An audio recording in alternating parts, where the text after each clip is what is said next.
Kick swung in. Great ball. Back post. It's in the back of the net. Man, seeing it again, it was definitely a painful VAR call against us Cavalier and Jamaica fans. They took them 5 minutes to come back to JAMPL fan, and this is just a quick stadium against the mighty Inter Miami. There was no Messi, but there was still a lot of talent in pink, and all players in white did us justice and made us proud. I told you all that Cavalier is exactly the type of team Inter Miami here into Fort Lauderdale and picked up like 5 love, 6 love, and even, well, somebody told me 17.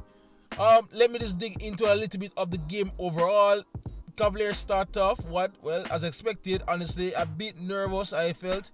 But credit to them, it would seem that they stuck to what their coach's game plan was, and it was a game plan that really made the most sense against this Miami team. They sat into mid-block and then went into my final third from Cavalier, and they would have probably been 2 or 3 up, surprisingly, at halftime. But dogout, they just could not contain the pace of Cavalier. They struggled with it, especially in that first half, and they were evenly.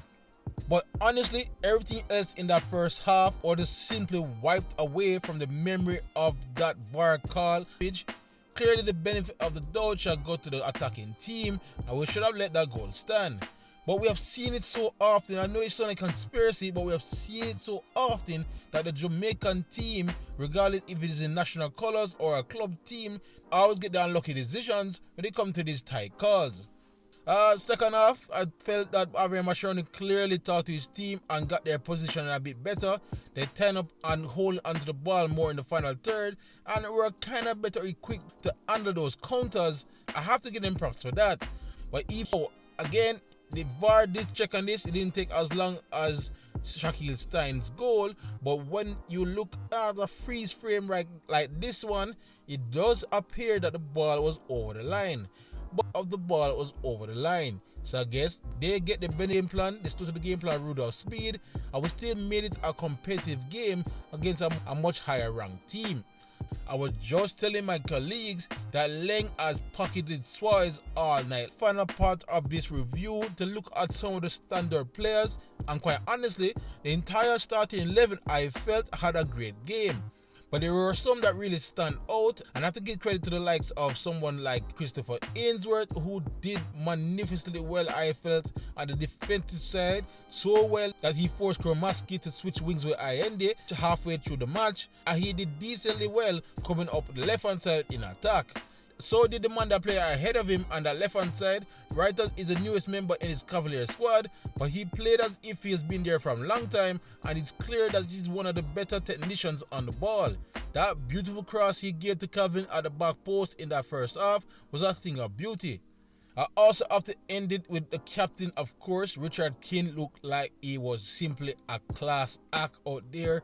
We should all be used to it by now, but it was also very impressive how well he marshaled that back line and kept his head in crucial Miami attacking plays.